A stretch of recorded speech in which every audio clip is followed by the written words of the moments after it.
जिंदा कौमें 5 साल इंतजार नहीं करती, क्योंकि 5 साल भूख इंतजार नहीं करती। अपमान 5 साल तक इंसान को बहुत कुछ गिला सकता है। दर्द उस वक्त होता है और दर्द की प्रतिक्रियाएं भी उसी वक्त होती हैं। इसलिए इस पूरे बोध में जो एक शब्द निकलता है वो है आंदोलन। लेकिन आंदोलन क्या केवल राजनीतिक है? आंदोलन का मतलब क्या केवल सड़क पे उतरना है? आंदोलन आया कहां से?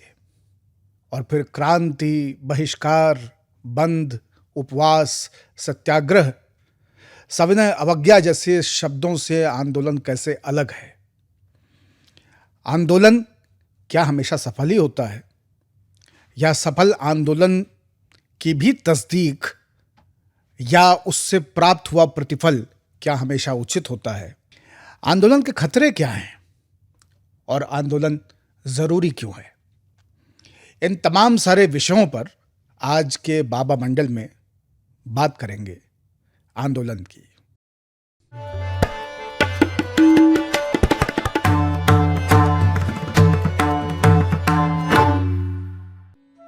जीवन का जो पहला संकेत है वो गति है, स्पंदन है, अनुलोम और विलोम है, सांस का आना और सांस का जाना। ये एक क्रम है आंदोलन का, क्योंकि आंदोलन शब्द की जो उत्पत्ति है और जो उसका मायने है वो गति से है। किसी भी यथास्थिति में किसी भी तरह का विक्षोभ, तरंगों का उठना, सांस का आना जाना, हवा का चलना, किसी भी प्रकार की गति शाब्दिक रूप से आंदोलन है। आंदोलन को जब हम समझने की कोशिश करते हैं तो उसके 5 मूल अवयव हैं। पहली चीज है कि स्थिति। हम एक स्थिर अवस्था में से, एक किसी बंधी हुई अवस्था में से उस स्थिति का बदलना, यह आंदोलन की पहली जरूरत है। दूसरा है उसमें गति। जब तक गति नहीं होगी तब तक आंदोलन नहीं होगा। तानपूरे पे बंधे हुए 4 तार, जब आप उनको गति देते हैं, उनको छेड़ते हैं, उनमें उनकी अपनी कसावट से दाएं और बाएं का विक्षोभ होता है तो ध्वनि पैदा होती है और वो आंदोलन है। तो गति बहुत आवश्यक है। तीसरी चीज है ध्वनि। आंदोलन जब भी होगा तो उस आंदोलन में ध्वनि जरूर होगी। उसका कोई नारा होगा, उसका कोई एक शब्द होगा, उसका एक कोई हुंकार होगा और वहीं से रेजोनेंस पैदा होता है, अनुनाद पैदा होता है। तो आंदोलन समाज में, लोगों के बीच, शब्दों में, भाषाओं में, उपस्थिति में अनुनाद पैदा करने का काम करता है। तो तीसरी चीज जो हो गई वो ध्वनि हो गई। चौथी चीज जो है वो है ऊष्मा। बिना गर्मी के आंदोलन नहीं हो सकता है, उसमें ऊष्मा होगी ही होगी। और गति का सिद्धांत भी है कि जब भी आप किसी चीज को गति की अवस्था में लेके आते हैं तो उसमें ऊर्जा पैदा होती है और उस ऊर्जा से गति स्थापित होती है, उसी ऊर्जा से गति सुनिश्चित होती है। अगर ऊर्जा नहीं हो तो गति नहीं है और गति नहीं है तो ऊर्जा नहीं है। स्थितिज ऊर्जा के संदर्भ में जो स्थितियां हैं उसको समझते समय उसके ऊपर फिर हम लोग कभी विस्तार से फिजिक्स पे जब बातचीत करेंगे तो उस पर भी आएंगे। लेकिन वो भी एक गति से प्राप्त हुई स्थितिक अवस्था है और वहां पे ऊर्जा आती है। और 5वीं चीज जो आंदोलन में होती है वो होता है लक्ष्य। तो छेड़ा गया तार आंदोलित होता है, लेकिन उसका लक्ष्य जो है वो हमेशा निर्धारित होता है और वो लक्ष्य होता है तरंगों की गति के साथ एक दूरी तक उसका जाना। तो जब हम शब्दों में आंदोलन को समझने की कोशिश करते हैं तो आंदोलन ऐसे समझ में आता है। लेकिन मनुष्य के तई, क्योंकि हम इंसान हैं, तो इंसानी फितरत के हिसाब से और आजकल का जैसा देश का माहौल है उसको देखते हुए आंदोलन को समझने और जानने की कोशिश करनी चाहिए। तो जब हम मनुष्य के हिसाब से आंदोलन को देखते हैं और यह समझने की कोशिश करते हैं कि हमारे सामने जो है वो आंदोलन कैसा है, क्या है, क्यों है, तो वहां पे फिर उसकी परिभाषाएं बदलती हैं और वहां पे आता है समाज, वहां पे आते हैं अधिकार। जैसा बाबा मंडल का कलेवर है, थोड़ा सा पीछे से कहानी शुरू करते हैं और थोड़ा आगे तक जाने की कोशिश करते हैं। पौराणिक संदर्भों में, वैदिक संदर्भों में एक कमाल की चीज है कि, और आंदोलन का इतिहास बहुत पुराना है नहीं, इस आंदोलन शब्द का इतिहास और उसके सामाजिक स्वरूपों का इतिहास बहुत पुराना नहीं है। लोग कुछ घटनाओं को इतिहास की आंदोलन कह सकते हैं। मध्यकालीन घटनाओं में भी जैसे भक्ति आंदोलन है, उसको आप कह सकते हैं कि वो आंदोलन था, लेकिन वो आंदोलन के रूप में नहीं था। वो एक लक्ष्य के साथ में अलग अलग समय पे चलाई गई गतिविधियां हैं। आंदोलन क्या है इस पे आएंगे, लेकिन पहले इनको समझते हैं। मैग्ना कार्टा का संदर्भ होता है मानवाधिकारों के संदर्भ में 12वीं 13वीं सदी में, और 18वीं सदी के खत्म होते होते फ्रांस की क्रांति, अमेरिका में रिवॉल्यूशन की स्थिति, इन सब से हमको संदर्भ मिलना शुरू होते हैं मानवाधिकारों के। हमारे यहाँ पौराणिक संदर्भों में मानवाधिकारों की व्याख्या बहुत तगड़ी है। उसमें समानता की, सबके कल्याण की, सबको बराबर देखने की, इस तरह की बातें हमेशा होती रहीं। वसुधैव कुटुंबकम कहा गया, प्राणियों के कल्याण के प्रति समर्पित रहने की बात कही गई। यह कहा गया कि किसी के भी साथ में अमानवीयता ना हो, और मानवीयता को, मानवता को बहुत प्रधानता दी गई। लेकिन यह भी एक विचित्र संयोग है कि दुनिया के सब धर्मों में कहीं ना कहीं जब उनके प्रायोगिक पक्ष को देखते हैं तो असमानता व्याप्ति नजर आती है। आपको जातियां मिलती हैं, आपको वर्ग मिलता है, आपको नस्ल भेद मिलता है। आप देखिए कि पूरी दुनिया में धर्म अलग अलग कोनों में बन रहे थे, लेकिन स्त्री की स्थिति हर जगह पे एक जैसी थी।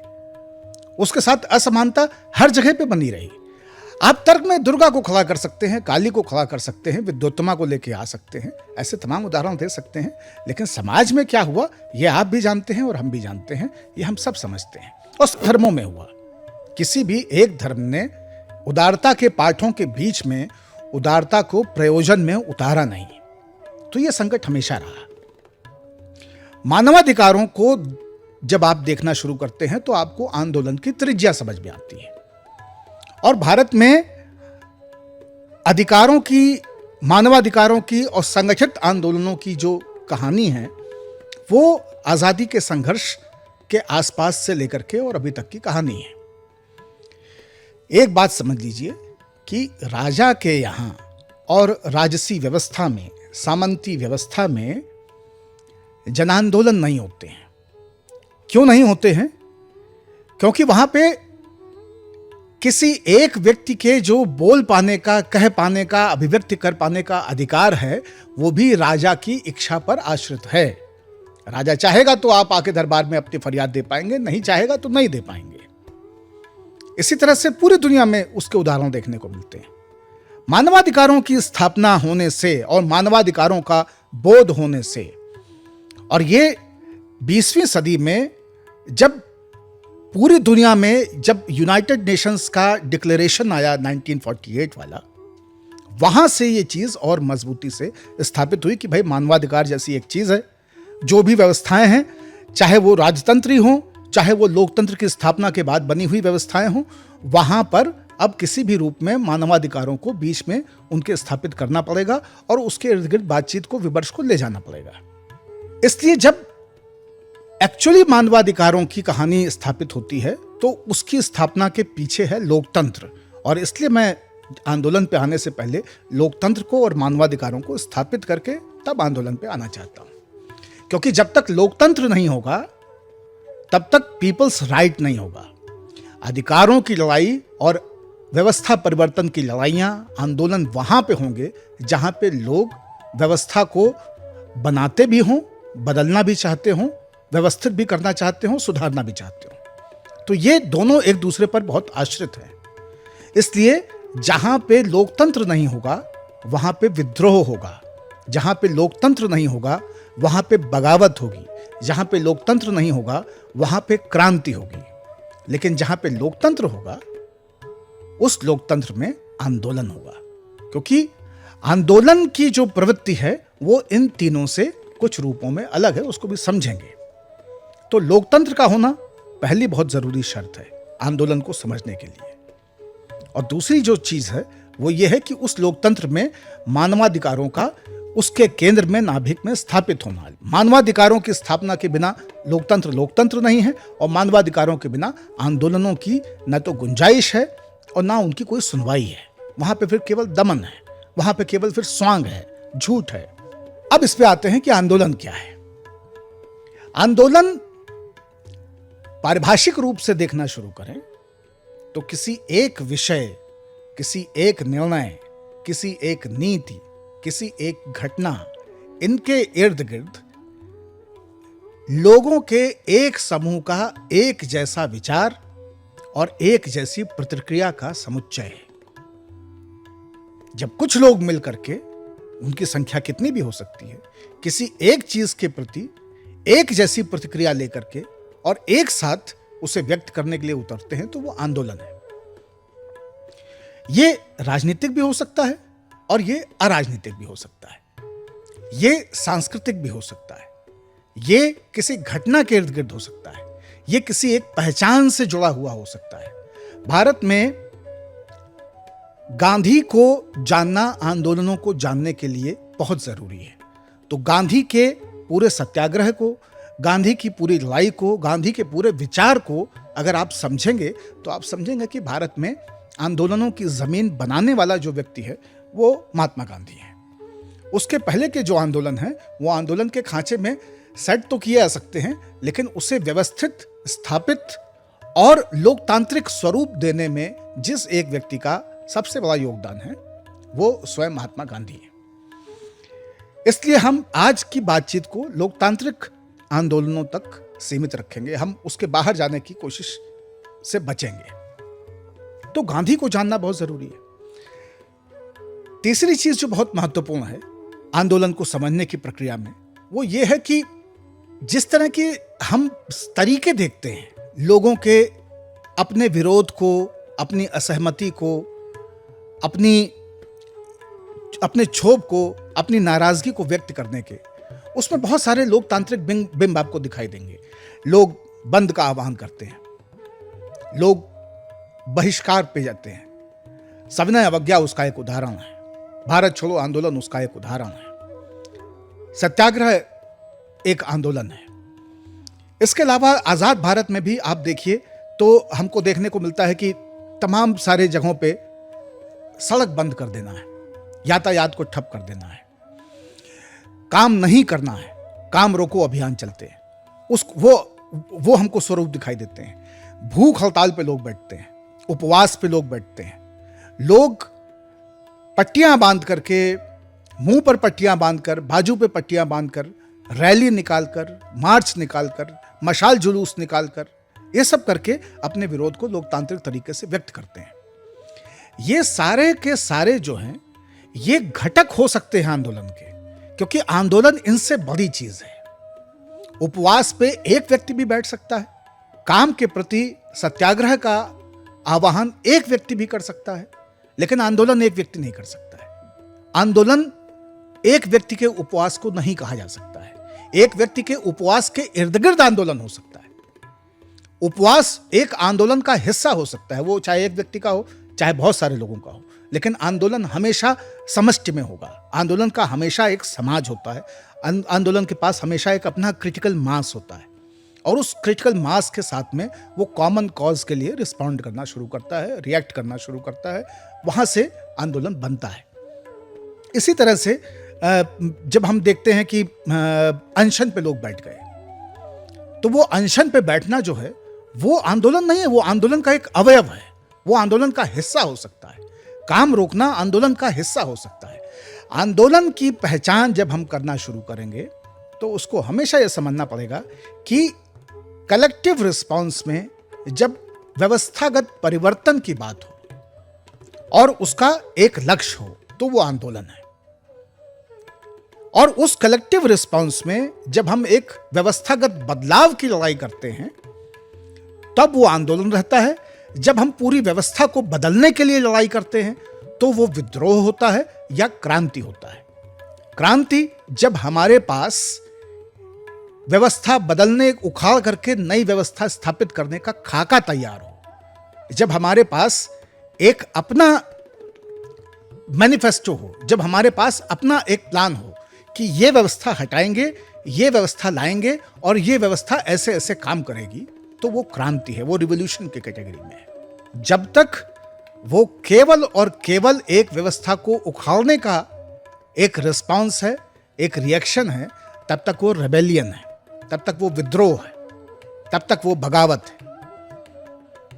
तो 57 में जो हुआ वो विद्रोह है, वो आंदोलन नहीं है। लेकिन आगे चल के वो आंदोलन का रूप लेता है, क्योंकि आगे चल के उसके पास में एक स्पष्टता आती है कि भाई ये चीजें हमको मांगनी है। अंग्रेजी हुकूमत है, उसने ये कानून लागू कर दिए हैं, ये कानून गलत हैं, वो ये काम कर रही है, ये काम गलत हैं, वो ये नीतियां लोगों पे लाद रही है, ये नीतियां गलत हैं, वो इस तरह से लोगों के बीच में डिस्क्रिमिनेशन कर रही है, ये डिस्क्रिमिनेशन गलत है। तो इसके खिलाफ जो लड़ाइयां अलग अलग समय पे अलग अलग लोग करते रहे, ये लड़ाइयां आंदोलन है। इसलिए गांधी आंदोलन जीवी व्यक्ति है। इस शब्द पे बड़ी चर्चा होती है। पिछले दिनों ये शब्द जब सदन में कहा गया तो बहुत हास परिहास और हल्के अर्थों में कहा गया। हालांकि जिस पार्टी के नेता ने इस शब्द का इस्तेमाल किया, आंदोलन जीवी का, उस पार्टी के आज यहां तक पहुंचने में दो बड़ी घटनाएं आंदोलनों की ही हैं।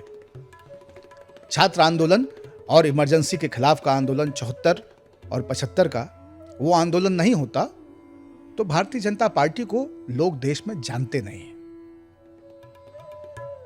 और राम मंदिर का आंदोलन नहीं होता तो बहुमत के साथ सत्ता के प्रतिष्ठानों तक भारतीय जनता पार्टी पहुंचती नहीं। तो दो आंदोलनों की बड़ी भूमिका है एक उस पूरी पार्टी के बनने में। इसलिए आंदोलन जीवी कोई हंसने का शब्द नहीं है। आंदोलन जीवी होना लोकतंत्र में गुंजाइश वाले जीवों का होना है, और लोकतंत्र जिंदा गुंजाइश से रहता है। चलता समाज से है, चलता व्यवस्था से है, तंत्र से है, लेकिन जिंदा गुंजाइश पे रहता है। गुंजाइश का होना बहुत जरूरी है। बहरहाल आजादी के बाद भी, और ये 48 के ठीक बाद, जो भारत का नक्शा है वो नक्शा एक विचित्र तरह का नक्शा है, क्योंकि रियासतों की स्टिचिंग करके और उनको बांध के सिल करके एक पूरा राष्ट्र और उसका नक्शा हमारे सामने है। श्रीराम मुल्लू का जो 58 दिन का 50s का उपवास है आंध्रा को लेकर के, और उस 58 दिन के उपवास के बाद में उनकी मृत्यु हो जाती है, यहां से भाषाई आंदोलन की शुरुआत होती है। और भाषा आंदोलन में भाषाओं के आधार पर राज्यों के निर्धारण का आंदोलन है। इसके बाद में हिंदी का आंदोलन है और हिंदी की मुखालफत का आंदोलन है, और वहां से भाषिक समाजों की प्रतिष्ठा और मजबूत होती है। तो तमिल प्राइड एक तरफ, मराठी प्राइड एक तरफ, बांग्ला मलयालम का प्राइड एक तरफ, कन्नड़ का प्राइड एक तरफ, और हिंदी का प्राइड एक तरफ, और हिंदी के आसपास के जो तमाम अन्य राज्य हैं उनका प्राइड अपनी जगह पे। तो भाषाओं का आंदोलन आजाद भारत के शुरुआती आंदोलनों का, वो वहां से आता है। इसके बाद में गोरक्षा जैसे और संतों के कुछ आंदोलन छोटे छोटे देखने को हमको मिलते हैं। तमाम सारे अभियान भी आंदोलन में परिणित होते हैं। छात्र आंदोलन 74 का वो बहुत महत्वपूर्ण है, क्योंकि वहां से कहानी पलटना शुरू होती है, और उसके बाद में इमरजेंसी और सत्ता परिवर्तन, और पहली बार राष्ट्रीय स्तर पे एक पार्टी के निरंतर अनवरत बिना किसी अवरोध का जो प्रवाह है वो रुकता है, टूटता है, और नए सिरे से नए तरीके की राजनीति पैदा होती है। तो वो एक आंदोलन बहुत महत्वपूर्ण आंदोलन है। उसके बाद में मंडल का आंदोलन है। इसी दौरान उत्तराखंड में चिपको का आंदोलन है, जो कि सामाजिक आंदोलन है, राजनीतिक आंदोलन नहीं है। तो वो भी एक आंदोलन है, वो भी हमको देखने को मिला। यही समय है जिसमें हम आगे चल के देखते हैं कि स्वदेशी का एक आंदोलन देश भर में खड़ा होता है, और 1991 के दौरान उसका बहुत विरोध होता है। यह आंदोलन सफल नहीं रहा। 1991 में नव उदारीकरण की नीतियां लागू होती हैं, मार्केट खुलता है, मनमोहन सिंह उसके सूत्रधार बनते हैं, तो वो भी एक आंदोलन है। और उसी दौरान राम जन्मभूमि का आंदोलन है। और फिर आगे चल के हम जब देखते हैं इन सारे आंदोलनों के बाद में जो बहुत रिसेंट मेमोरी है, उसमें अन्ना का आंदोलन है, उसमें निर्भया का आंदोलन है, उसमें किसानों का आंदोलन है, तो ये कुछ नए आंदोलन भी हैं। समाजवादियों का भी आंदोलन है जिसके नायक लोहिया बनते हैं और उसको लेके चलते हैं, लेकिन वो अभियान अधिक है, क्योंकि वो आंदोलन अपनी खुद का एक मंच और अपनी खुद की एक मूवमेंट को लेकर के आगे नहीं बढ़ता है। वो समाज में कांग्रेस को और एक ही तरह की राजनीति को और लोकतंत्र को सुनिश्चित करने के लिए जो प्रयास जरूरी हैं, उस तरह की दिशा में चीजों को लेके जाता है। लोहिया उसके नायक हैं। और समाजवादियों के तमाम पे छोटे बड़े आंदोलन हैं, जिसमें मधुलिमय, दंडवते, किशन पटनायक, तमाम सारे नायकों को आप देखते हैं अपने उनके समय में। ये बात और है कि इन आंदोलनों की राजनीति और राजनीतिक परिणति आगे क्या हुई, उसको देख करके कई बार बहुत दुख होता है, कई बार बहुत तकलीफ होती है। यहां तक कि इंदिरा गांधी को इमरजेंसी के बाद हटा करके नई सरकार भी स्थायी सरकार नहीं बन पाई, पतन की सरकार हुई और वापस से कांग्रेस के पाले में चीजें गई।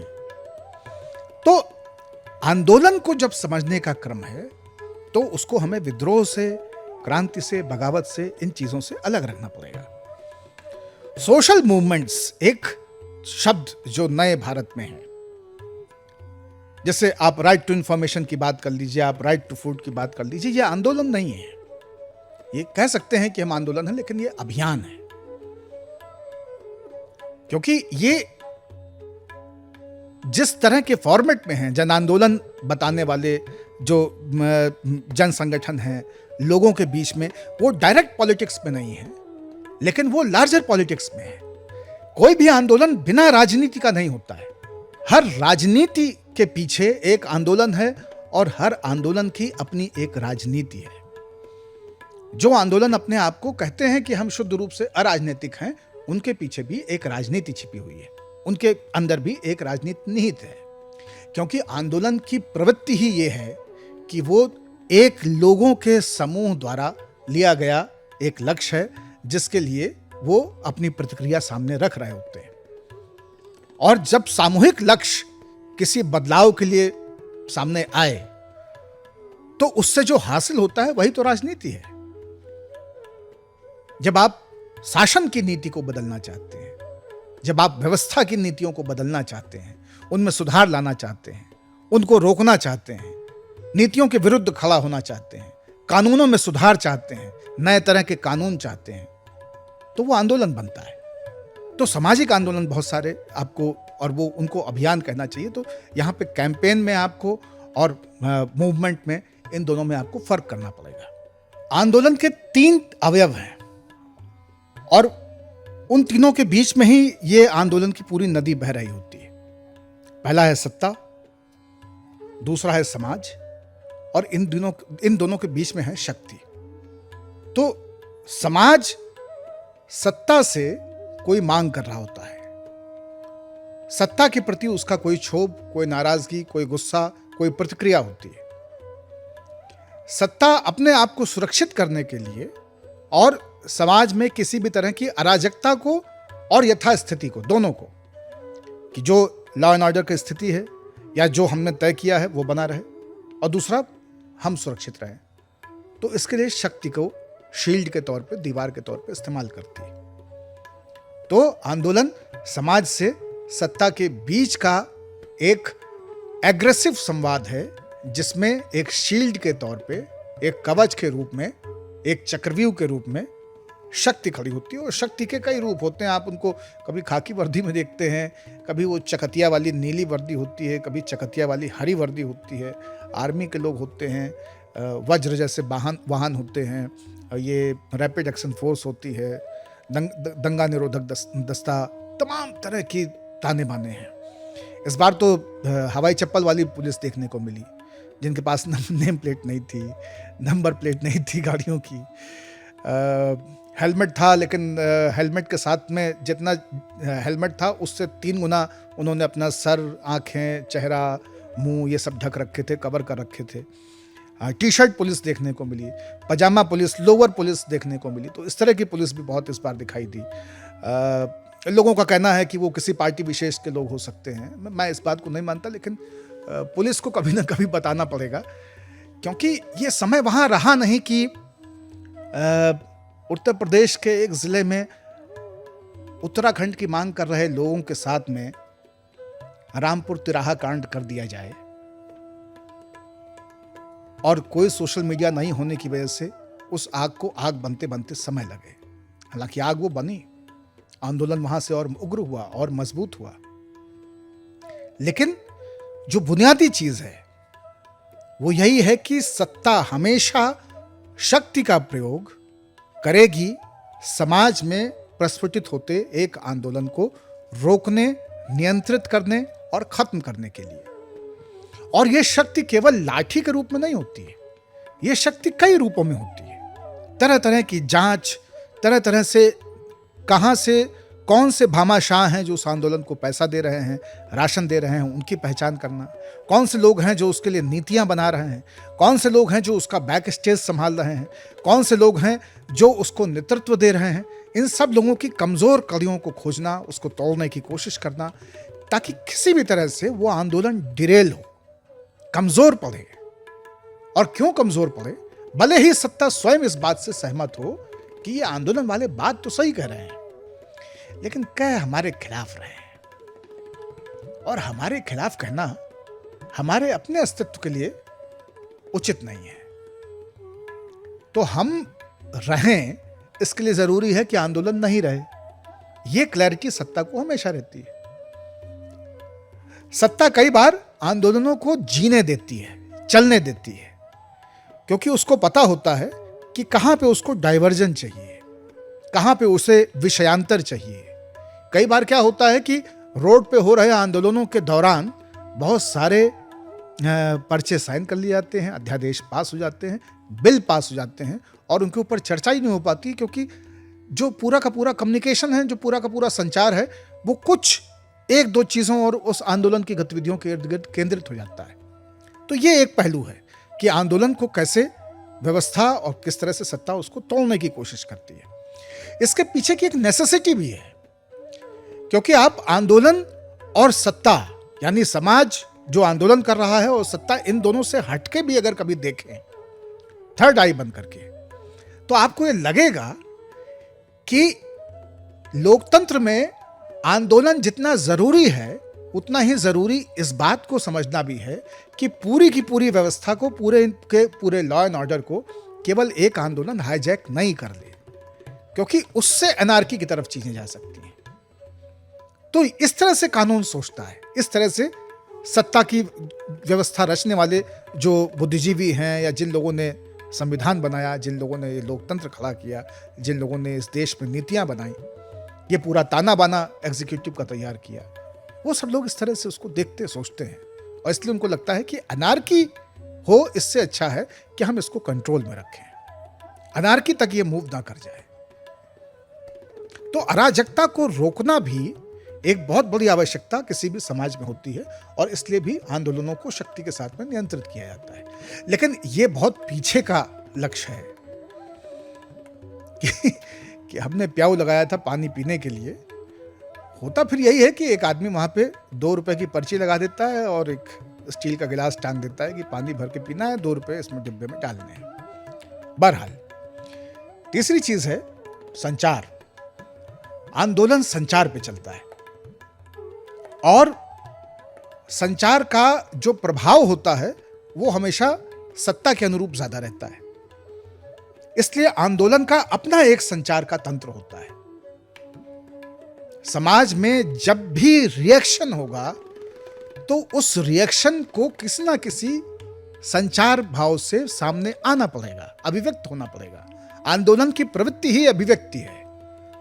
आंदोलन का मंतव्य ही कहना है, बोलना है, बताना है, और जोर से कहना है, जोर से बोलना है, और मजबूती से बताना है।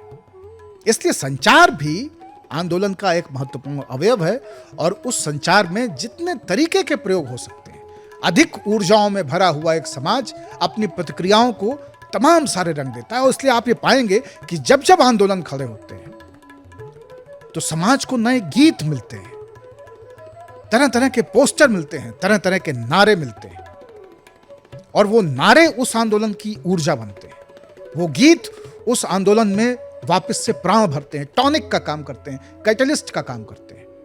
वो इमेजेस बहुत महत्वपूर्ण होती हैं। जब पहले दिन यह आंदोलन शुरू हुआ, जब पहले दिन इस आंदोलन की, जो अभी दिल्ली में आप पिछले दिनों से देख रहे हैं, जिस दिन पेपर लीक हुआ, उस दिन लोग जंतर मंतर पे जाके खड़े नहीं हुए,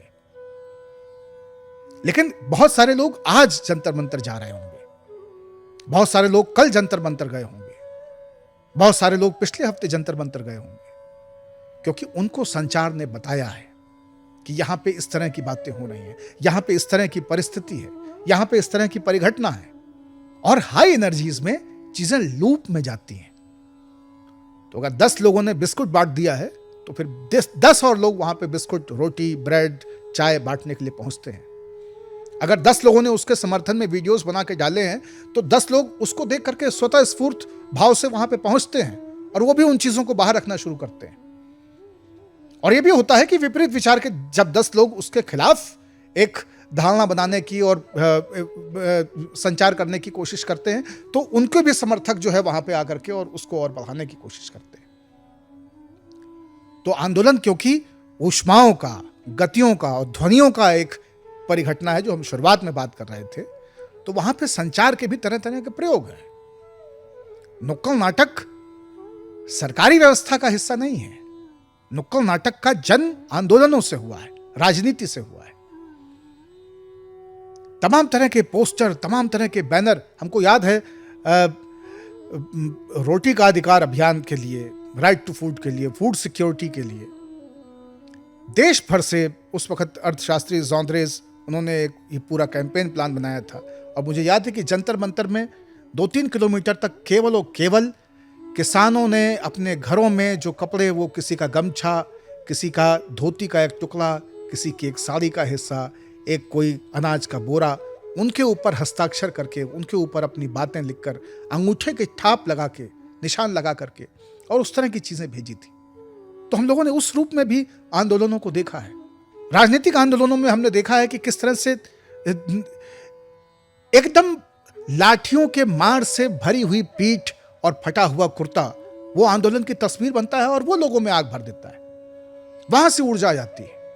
एक पुल से नीचे गिरते हुए लोग, पड़ी हुई असंख्य चप्पलें और किसी नदी के रक्त से लाल हो जाने की खबर समाज में उस आंदोलन को 10 गुना 100 गुना बड़ा कर देती है। तो ये उसकी सांस्कृतिक परिघटना है। और इसलिए जब आंदोलन होता है तो कम्युनिकेशन के तमाम तरह के तरीके और बहुत प्रभावोत्पादक तरीकों से उसको लाया जाता है, क्योंकि व्यवस्था के पास और बाजार के पास हमेशा, सत्ता के पास हमेशा, इन सब के पास एक संचार का फॉर्मेट होता है। आंदोलन जब होता है तो विचार बदलता है, फॉर्मेट टूटता है, मॉडल टूटता है, टेम्पलेट टूटता है और नई तरह की चीजें बनती हैं। नई तरह की कविताएं, नई तरह की कहानियां, नए तरह का लेखन, नए तरह के पोस्टर, नई तरह की तस्वीरें, नए तरह के गीत गढ़े जाते हैं, बनाए जाते हैं और वो आंदोलन के ईंधन बनते हैं, वो आंदोलन को ताकत देते हैं, वो आंदोलन की आवाज बनते हैं। कैसे जीवो रे, इस नारे के दम पे, इस नारे के साथ एक पूरा नर्मदा का आंदोलन चला है। ऐसे बहुत सारे उदाहरण हैं, ऐसे बहुत सारे नारे हैं। एक और चीज है और वो ये है कि क्या हर आंदोलन राजनीति की दृष्टि से ही देखा जाए? जब आंदोलन सांस्कृतिक है, जब आंदोलन सामाजिक है, जब आंदोलन किसी घटना से जुड़ा हुआ है, तो क्या वहां पे भी राजनीति को जबरदस्ती उसके अर्थों में डाल के पिरो के समझा जाए? लेकिन ये बहुत जरूरी है। आंदोलन की राजनीति को समझना बहुत जरूरी है। जैसे निर्भया का जो पूरा आंदोलन दिल्ली में खड़ा हुआ और फिर वो देशव्यापी आंदोलन बना, तमाम सारे शहरों में, तमाम सारे जिलों, राज्यों में उसकी आग चिंगारी हमको दिखाई दी, पूरा दिल्ली अटा पड़ा हुआ दिखाई दिया। तो ये कह सकते हैं कि ये तो एक इंसिडेंट पे और एक जेंडर को लेकर की लड़ाई है, लेकिन जेंडर की लड़ाई भी तो राजनीति है। जेंडर की सेफ्टी भी तो राजनीति है। वो भी तो एक कंपल्शन है, वो भी तो एक डिमांड है, वो भी तो एक नीतिगत बदलाव को स्थापित करने वाली चीज है। राम मंदिर का आंदोलन एक सांस्कृतिक आंदोलन है। मंडल आयोग का आंदोलन और उसके खिलाफ आंदोलन, वो दोनों भी सामाजिक आंदोलन है, लेकिन वो आंदोलन है और उनकी राजनीति है। सांस्कृतिक आंदोलनों की राजनीति होती है, क्योंकि सांस्कृतिक पहचानें एक समाज की पहचान से जुड़ी हुई चीजें हैं और लोकतंत्र में संख्याओं से चीजें तय होती हैं, संख्याओं से राजनीति बनती है। तो इसलिए वो बहुत महत्वपूर्ण है। इसलिए जब सामाजिक सांस्कृतिक आंदोलनों को भी हम देखते हैं तो हमको ये समझना पड़ेगा कि हर आंदोलन की एक राजनीति होती है और यहीं से स्थापित होता है आंदोलनों के चरित्र को समझना। यही अनिवार्यता यहां से आती है। क्यों जरूरी होता है किसी भी आंदोलन के स्वरूप को, विचार को समझना, उसकी विचारधारा को जानना। अन्ना का जब आंदोलन हुआ तो बहुत सारे बुद्धिजीवी, बहुत सारे वामपंथी, बहुत सारी कम्युनिस्ट पार्टी, क्योंकि बहुत सारी हैं देश में, आपने पाया होगा कि कोई मंच के नीचे से, कोई मंच के पीछे से, कोई मंच के ऊपर से, और उसी तरह से दक्षिणपंथी तमाम सारे संगठन और राजनीतिक दल वो भी लगे रहे, और सब उसमें अपनी जगह, उसके फोटो में अपना चेहरा, उसके आंदोलन में और उसकी जो पूरी जन भावना है उसमें अपने लिए एक स्वीकार्यता, अपनी एक पहचान, अपना एक स्पेस खोजते रहे। ये जन अन्ना आंदोलन के समय हुआ, और उसके बाद में फिर आपने पाया होगा कि बहुत सारे लोगों ने कहा कि भाई यह आंदोलन तो हमारा नहीं है, यह आंदोलन तो हमारे जैसे लोगों का नहीं है, क्योंकि हमारे जैसे लोग तो निकाल दिए गए। जिन्होंने कहा कि ये दक्षिणपंथी लोगों द्वारा पोषित और संगठनों द्वारा पोषित आंदोलन है, उनको बाद में देखने को मिला कि दक्षिणपंथी सरकारों से उनके टकराव होते रहे राज्यों में, चुनावों में। जिन लोगों ने कहा कि ये वाम के और कम्युनिस्टों द्वारा पोषित आंदोलन है, उन्होंने देखा कि कम्युनिस्टों को उस वक्त भी मंच से भगाया गया, दुत्कारा गया। सीपीआई एमएल लिबरेशन के लोगों के साथ में क्या हुआ वो आप लोगों ने देखा होगा वहां से, और आगे चल के फिर जो सेकुलर राजनीति के लोग हैं उनके साथ में क्या हुआ वो आप लोगों ने देखा। जो अपने आप को समिया गमछा में समाजवाद समझाते हैं, उनके साथ में आगे चल के उस पार्टी में क्या हुआ वो आपने देखा।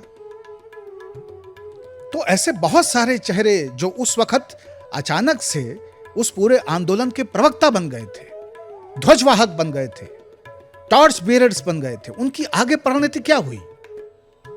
इसलिए आंदोलन की राजनीति को समझना बहुत आवश्यक होता है, क्योंकि अगर आप आंदोलन की राजनीति को नहीं समझेंगे तो आप खाना पकाने के एक चूल्हे में चैले और उपले की तरह इस्तेमाल हो जाएंगे।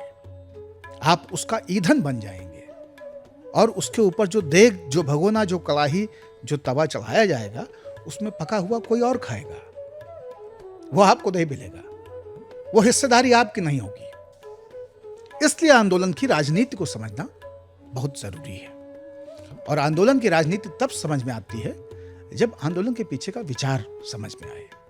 अब यहां पे एक द्वंद्व पैदा हो सकता है कि क्या अगर विचार नहीं है तो आंदोलन नहीं हो सकता? बिल्कुल हो सकता है। आंदोलन के लिए विचार होना जरूरी नहीं है, लेकिन आंदोलन खड़ा होने के बाद में उसके विचार का बनना बहुत जरूरी है। बहुत सारे आंदोलन स्वतः स्फूर्त हो सकते हैं, लेकिन उन स्वतः स्फूर्त आंदोलनों के लिए भी अपनी विचारधारा और अपनी पॉलिटिक्स को तय करना बहुत जरूरी है, क्योंकि अगर वो नहीं होगा तो वो मॉडल सस्टेन नहीं करेगा, वो मॉडल कोलैप्स कर जाएगा। आपको स्पष्टता ही नहीं रहेगी कि आप दरअसल करना क्या चाहते हैं। दो चीजें होती हैं, उसको बहुत स्पष्ट रूप से जानना जरूरी है। लोकतंत्र में जब पुलिस डंडा चलाए, पेपर लीक हो, छात्र आत्महत्या के लिए मजबूर हों, मां बाप के सपने, बच्चों की मेहनत और एक पूरी की पूरी व्यवस्था का कमिटमेंट, अकाउंटेबिलिटी, ट्रांसपेरेंसी, ये सारी चीजें ध्वस्त हों, तो गुस्सा लाजमी है। लोग गुस्सा होंगे, लोग सड़कों पे उतरेंगे, विरोध करेंगे, अपनी प्रतिक्रिया देंगे, इस्तीफा मांगेंगे, नैतिकता की दुहाई देंगे, लोकतंत्र की दुहाई देंगे। ये सारी चीजें होंगी। लेकिन इन सारी चीजों के होने के क्रम में क्या ये सारी चीजें किसी एक रिप्लेसमेंट की तैयारी कर रही हैं? क्या इनके पास कोई मॉडल है? क्या इनके पास कोई एक स्ट्रक्चर है जिसको ये लाना चाहते हैं बदल करके? फर्ज कीजिए कि आज किसी एक मंत्री का इस्तीफा हो जाए, क्या वहां से व्यवस्था सुधर जाएगी? हां, एक उदाहरण सेट हो जाएगा, और एक महत्वपूर्ण उदाहरण सेट हो जाएगा कि कोई तो जिम्मेदारी ले, कोई तो हटे, और बाकी लोगों के मन में एक फियर आए कि भाई हम भी अगर अपना मंत्रालय या हम भी अपना काम अगर कायदे से नहीं करेंगे तो यह संकट आ सकता है। लेकिन अति शक्तिशाली सरकारों और सत्ताओं के साथ में एक समस्या होती है कि कई बार एक बड़े राजा और एक बहुत शक्तिशाली, प्रभावशाली राजा के पास जो मंत्रिपरिषद होता है वो उसकी इच्छा का मंत्रिपरिषद होता है। इसलिए शक्तिशाली सरकारों में यह समस्या आती है कि विधि को जानने वाला, न्याय की पढ़ाई करने वाला व्यक्ति, लॉ का graduate, practising advocate, IMP minister बन जाता है, फाइनेंस मिनिस्टर बन जाता है। कभी मैदान पे पैदल भी ना चलने का श्रम करने वाला व्यक्ति खेल मंत्री बन जाता है। ऐसे लोग जो सेहत को, स्वास्थ्य को समझ ही नहीं रहे होते हैं, उसमें बुनियादी तकनीकी और आधुनिक विज्ञान को समझ ही नहीं रहे होते हैं, उस टेम्परामेंट के नहीं होते हैं, वो देश के स्वास्थ्य मंत्री बन जाते हैं। किसी ऐसे व्यक्ति को जिसने लगातार कानूनों का उल्लंघन किया हो, उसे विधि मंत्री बना दिया जाता है। जिसके अपने अनुभव बहुत कम हो, वो पार्टियों के अध्यक्ष बना दिए जाते हैं, और जो बहुत समय से पार्टियों में समर्पित हो रहे हों, समर्पित होकर काम करते रहे हों, वो लोग फिर भी दरी बिछाने का काम करते रहते हैं। तो बहुत अधिक शक्तिशाली सत्ता प्रतिष्ठानों के साथ में ये समस्या आती है। इसलिए कोई मंत्री ये सोच सकता है कि भाई मुझे मंत्री पब्लिक ने थोड़ी बनाया है, मुझे मंत्री तो उस व्यक्ति ने बनाया है जिससे अपना मंत्रिपरिषद तय करना है। वो कहेगा तो इस्तीफा देंगे, वो कहेगा तो इस्तीफा नहीं देंगे। तो ये समस्या तो आती है, लेकिन मॉडल क्या है आपके पास? आप जब एक आंदोलन खड़े करते हैं तो उसका मॉडल क्या है? और यहीं से जन आंदोलनों का या आंदोलनों का जो जोखिम है वो स्थापित होता है।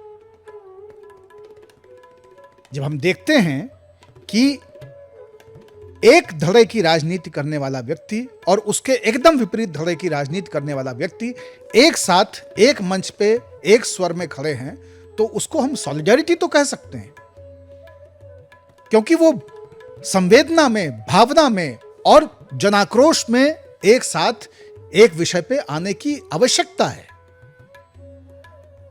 वो बाढ़ का समय है जब बकरी और बाघ एक साथ एक पटरे पे हैं, लेकिन ये जंगल का नियम नहीं है। और जंगल के नियम अगर बदलने हैं तो जंगल में कौन से नियम आए, ये किसी ना किसी को तय करना पड़ेगा। क्योंकि जो बाघ और बकरी आज एक ही पाटे पे एक साथ पानी में, नदी में तैर रहे हैं, वो बाढ़ उतरने के बाद में, पानी उतरने के बाद में साथ नहीं रहेंगे। वो तोड़ेंगे, वो हमले करेंगे, वो एक दूसरे के प्रति हिंसा का भाव रखेंगे, भय का भाव रखेंगे, एक दूसरे को खत्म, निगल जाने की, खा जाने की कोशिश करेंगे। और इसलिए उस वक्त आपको क्षोभ नहीं हो कि भाई हम तो इनको अपना दोस्त समझते थे, हम लोग 3 रात एक साथ सोए हैं यही झुरमुट के नीचे, जहां पे बाघ के पास से पानी का टर्न था। मिस्टर बाघ जो है वो he was with me. Mister बाघ की अपनी राजनीति है गुरु, उनकी अपनी प्रवृत्ति है। आप कंफ्यूजियाइए मत। और आंदोलनों में 2 चीजें होती हैं। आंदोलन में जाना बहुत जरूरी है, अगर वो एक कॉमन कॉज से जुड़ा हुआ है।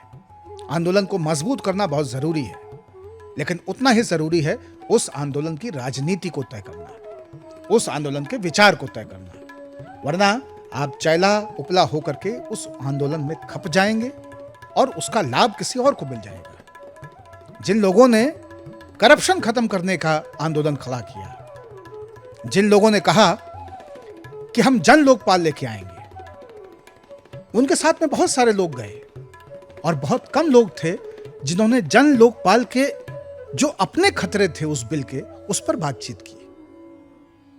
बहुत कम लोग थे जिन्होंने ये असल में देखा कि करप्शन को बदलने का जो आपका तरीका है, वो तरीका ठीक नहीं है, वो तरीका जायज नहीं है, वो तरीका दीर्घजीवी नहीं है। और होता क्या है? होता है बाबा भारती की कहानी की तरह, वही किस्सा जिसमें एक व्यक्ति एक भेष बनाकर रात में रोता है, मदद की मांग करता है, गुहार उठाता है, और उस मार्ग से आ रहे बाबा भारती अपने घोड़े को रोकते हैं, उतरते हैं और उसकी मदद करने के लिए अपने आप को कहते हैं कि भाई चलो मैं तुम्हारी कुछ मदद कर दूं। और फिर वो व्यक्ति बाबा भारती को धक्का दे करके और वो उस घोड़े की पीठ पर बैठ करके और रफू चक्कर हो जाता है। बाबा भारती ने उस डकैत से एक बात कही थी कि तुम ये घोड़ा ले जाना चाहते हो, ले जाओ, लेकिन किसी को बताना नहीं कि तुमने भेष बदल करके निरीह, दुखी, परेशान व्यक्ति का रूप धर के और छल से ये घोड़ा अर्जित किया है।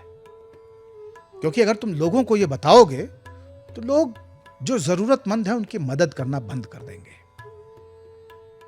जन आंदोलनों का सबसे बड़ा जोखिम यही होता है कि अपने लक्ष्य को प्राप्त ना किया हुआ आंदोलन ज्यादा बेहतर है उन आंदोलनों से जो आगे चल के पथभ्रष्ट हो गए। क्योंकि पथभ्रष्ट हुआ आंदोलन जनता की उम्मीदों को तोड़ देता है। आंदोलन समाज का सेफ्टी वॉल्व है, लोकतंत्र का सेफ्टी वॉल्व है। कुकर की सीटी बजती है इसलिए किचन में विस्फोट नहीं होता, वरना वो जो डिवाइस है उसमें अगर सीटी नहीं हो, रबर लगा करके, वॉशर लगा करके आप कुकर को बंद कर दें और उसमें विसल का स्कोप नहीं हो तो आपके किचन में पहले ही कुकिंग में ब्लास्ट हो जाएगा, धमाका होगा। वो धमाका केवल इसलिए नहीं होता क्योंकि उसमें एक विसल लगी हुई है, एक्सेसिव स्टीम को वो निकाल देती है और आखिर तक कोशिश करती है कि हम स्टीम को रिलीज कर दें। हार जाती है तब घटनाएं होती हैं, लेकिन रोज दाल पक रही है, चावल पक रहा है, गोश्त पक रहा है, आलू उबल रहे हैं, सब्जियां उबाली जा रही, पॉपकॉर्न बन रहे हैं उसी कुकर में। तो सेफ्टी वॉल्व का काम आंदोलन हमारे समाज में करता है। उस सेफ्टी वॉल्व का डिस्क्रेडिट होना, पथभ्रष्ट होना, यह सबसे बड़ी समस्या होती है क्योंकि यह विश्वास को खत्म करती है। एक आंदोलन डिस्क्रेडिट होता है तो दूसरे आंदोलन को खड़े होने में बहुत समय लग जाता है।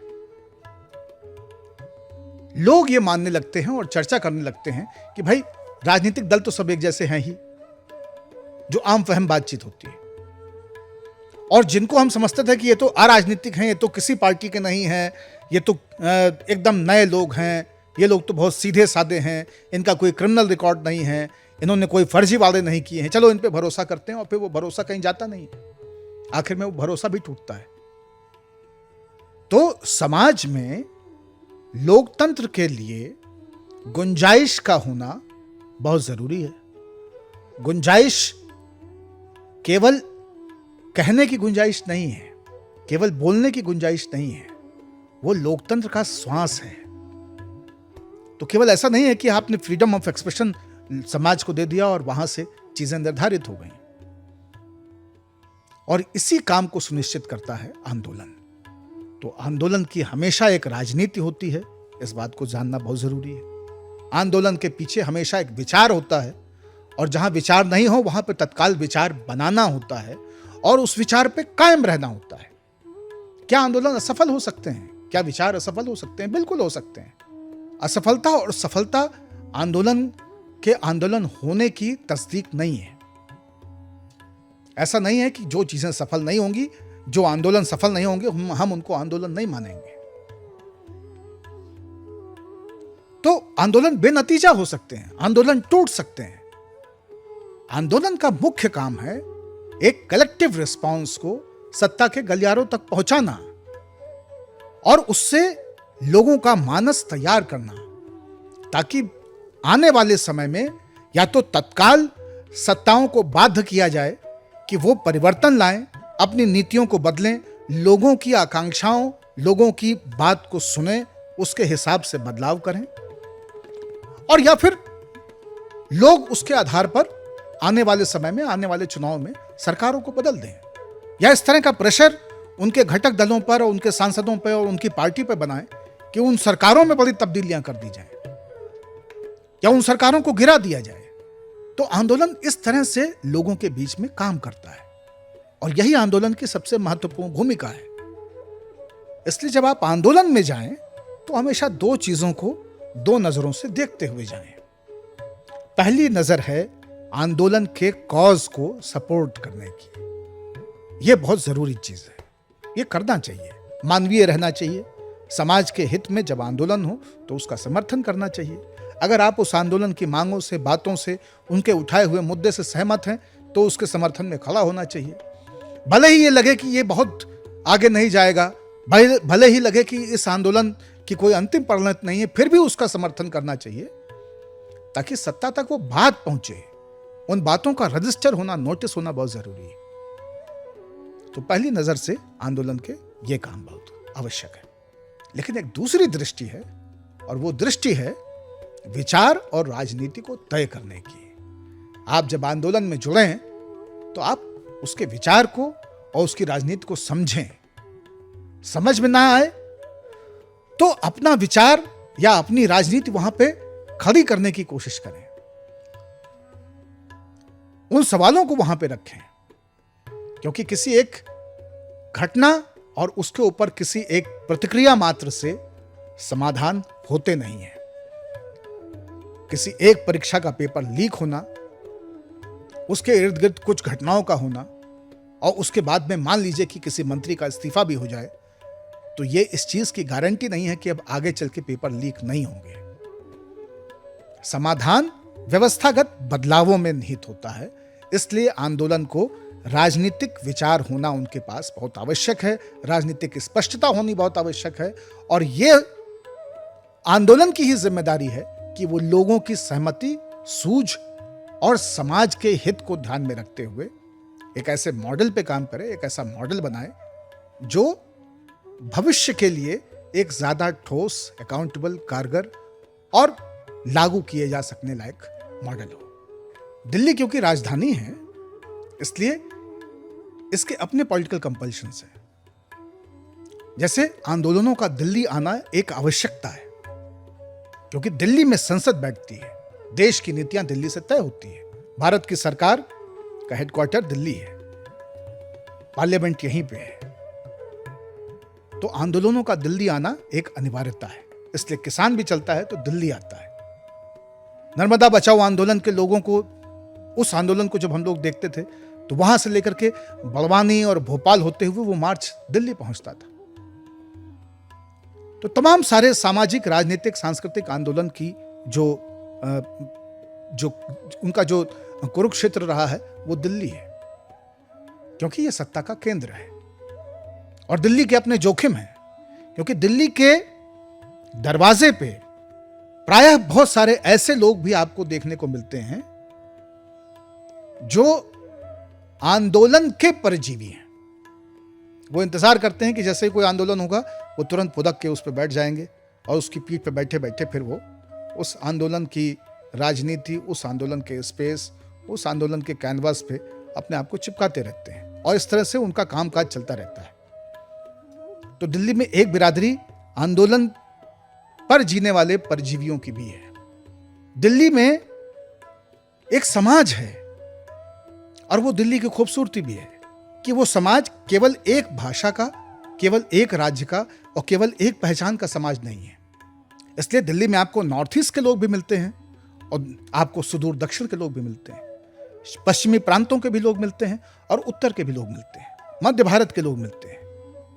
तो भारत के नक्शे के जितने अवयव हैं, जितने भी राज्य हैं, जितनी भी जगह हैं, जितनी भी सांस्कृतिक या क्षेत्रीय पहचाने हैं, उन सब के रिप्रेजेंटेटिव भी यहां पे हैं। इसलिए भी दिल्ली एक महत्वपूर्ण जगह है जहां पे आंदोलन हो। और इसलिए लोकतंत्र में सरकारों को दिल्ली में जब आंदोलन हो तो उनका स्वागत करना चाहिए, उनको सुनना चाहिए, क्योंकि कई बार जो बातें आपको आपका विपक्ष नहीं बताता है, कई बार जो बातें आपको आपके नीति आयोग नहीं बताते हैं, आपके नीति निर्धारक नहीं बताते हैं, आपके नौकरशाह नहीं बताते हैं, वो बातें आपको आंदोलन बताते हैं। आंदोलन बताते हैं कि जो चीजें ऊपर से इतनी हरी लग रही हैं, घोषणाओं में इतनी चमकदार हैं और जिनके बारे में इतने ठोस दावे किए जा रहे हैं, उनकी जमीन पर परिणति क्या है, उनका जमीन पर प्रभाव क्या है। वो जमीन किसी एक सड़क की जमीन हो सकती है जिसमें भागती हुई एक बस में एक जघन्य अपराध हो रहा हो। वो जमीन एक आदिवासी क्षेत्र की जमीन हो सकती है जहां पे लोगों को उजाड़ करके केवल संसाधन खोदने के लिए उसकी बोली लगा दी गई हो। वो जमीन एक क्षेत्र की जमीन हो सकती है जो अपनी भाषाई या सांस्कृतिक या विकास में पिछड़ जाने की आवाज को लेकर के और एक पृथक पहचान, एक पृथक प्रांत, एक पृथक नाम के लिए आके संघर्ष कर रही हो। ये वही जमीन है जहां पे लोग आके बताते हैं कि हम अभी भी भोपाल की गैस के जहर में जी रहे हैं। दिल्ली वो जमीन है जो बताती है कि लोकतंत्र के जंतर में सत्ता का मंत्र बार बार लोकतंत्र की कहानियों को ढकता चलता है, और इसलिए जरूरी होता है आंदोलनों का होना, लोगों का दिल्ली आना, आवाजों को उठाना। भावनाएं, संवेदनाएं, मानवीयता, लोकतांत्रिक मूल्य, मानवाधिकार, इन सारी चीजों और इन सारी कसौटियों के इर्द गिर्द बहुत जरूरी होता है आंदोलन का विचार, आंदोलन की राजनीति और आंदोलन का खाका कि बनाना क्या है गुरु। बाबा मंडल के इस एपिसोड में इतना ही। अगली बार किसी नए विषय के साथ फिर होगी चर्चा। जय हो।